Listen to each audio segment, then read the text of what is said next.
Hello friend. இன்னைக்கு வாழைக்காய் Cola உருண்டை எப்படி செய்வோம் பார்ப்போமா?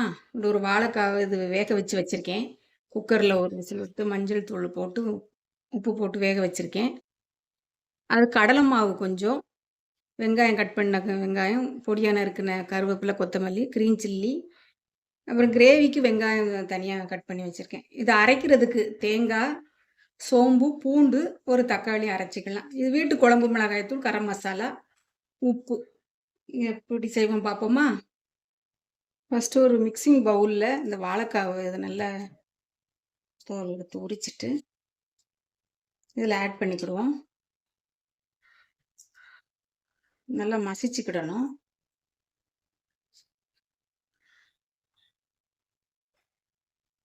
நல்லா இதை மசிச்சுக்கிடுவோம்.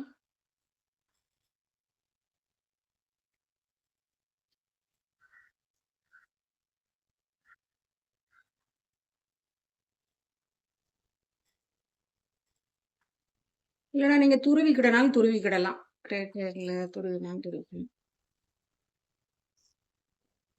இப்போ இதில் கடலை மாவு போட்டுக்குவோம். கடலை மாவு, கிரீன் சில்லி, ஆனியன், பொடியாக கட் பண்ண ஆனியன், கருவேப்பிலை, பொடியாக கட் பண்ண கருவேப்பிலை, கொத்தமல்லி இலை, இதுக்கு தேவையான அளவுக்கு சால்ட்டு, மிளகாய்த்தூள், மஞ்சள் தூள் நல்லா பிசைஞ்சுக்கணும். ஃப்ரெண்ட்ஸ், இப்படி சின்ன சின்ன உருண்டைகளாக உருட்டி வச்சுக்கோங்க. இப்போ கடாய் ஆயில் வச்சு அதை நல்லா நம்ம பொரிச்சு எடுத்துக்கிடுவோம்.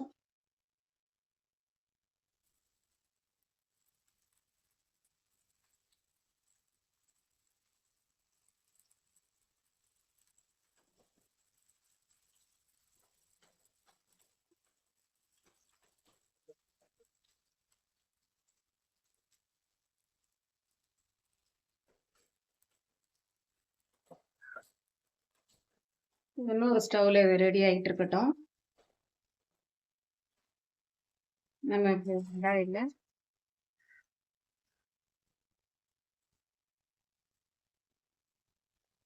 இன்னொரு கடாய்,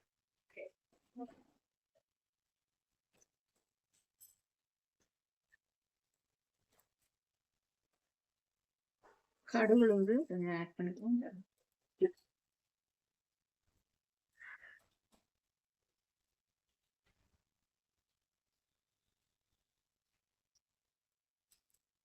கடுகு பொரிக்கவும் பொடியாக கட் பண்ணியிருக்க வெங்காயம், ரெட் சில்லி, கிரீன் சில்லி எல்லாம் போட்டு வதக்கிறோம். கருவேப்பிலை,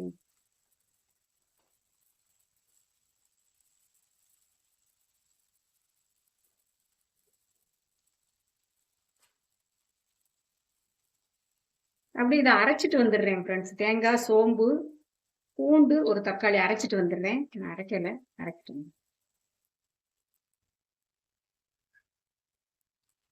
ஃப்ரெண்ட்ஸ் நல்லா இதாகிடுச்சு, வதங்கிடுச்சு. இப்போ வீட்டு வீட்டு மிளகாய்த்தூள், இதுக்கு சால்ட்டு, கொஞ்சம் கரம் மசாலா எல்லாம் ஆட் பண்ணிடுவோம். கரம் மசாலா ஆட் பண்ணி லேசாக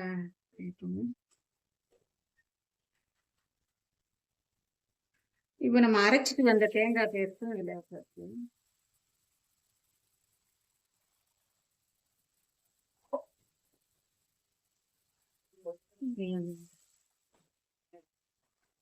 நல்லா ஒரு 5 மினிட்ஸ் நல்லா கொதிக்கட்டும்.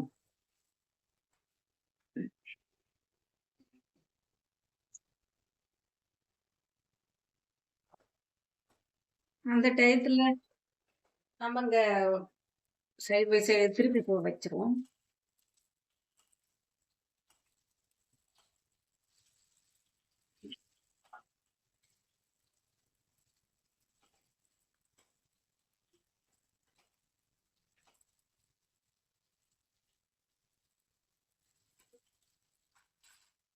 இது நல்லா கொதிக்கட்டும்.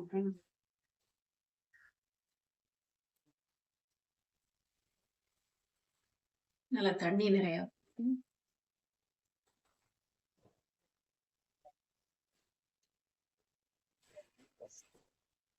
இது நல்லா மூடி வச்சு ஒரு 5 மினிட்ஸ் நல்லா கொதிக்கட்டும். ஃப்ரெண்ட்ஸ் நல்லா கொதிச்சிருச்சு. இப்போ ஓப்பன் பண்ணி பார்த்துடலாம். இந்த தேங்காய் பூச்சி இதெல்லாம் பச்சை வாசனைலாம் போகும் நல்லா கொதிச்சிருச்சு.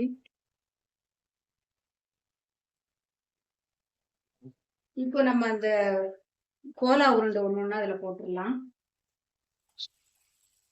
ஒவ்வொரு கோலா உருண்டையா அதுல போட்டுடலாம். வாழைக்காய் கோலா உருண்டை இப்படி போட்டு ஒரு 2 நிமிஷம் அப்படி நல்லா இதில் இருக்கும்.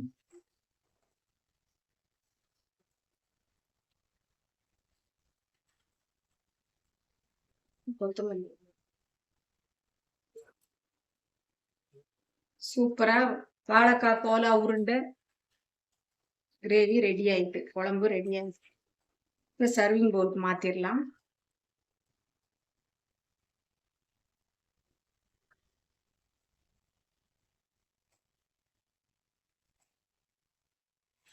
சூப்பரா வாழைக்காய் கோலா உருண்டை ரெடி. நீங்களும் ட்ரை பண்ணி பாருங்க. Thank you friends.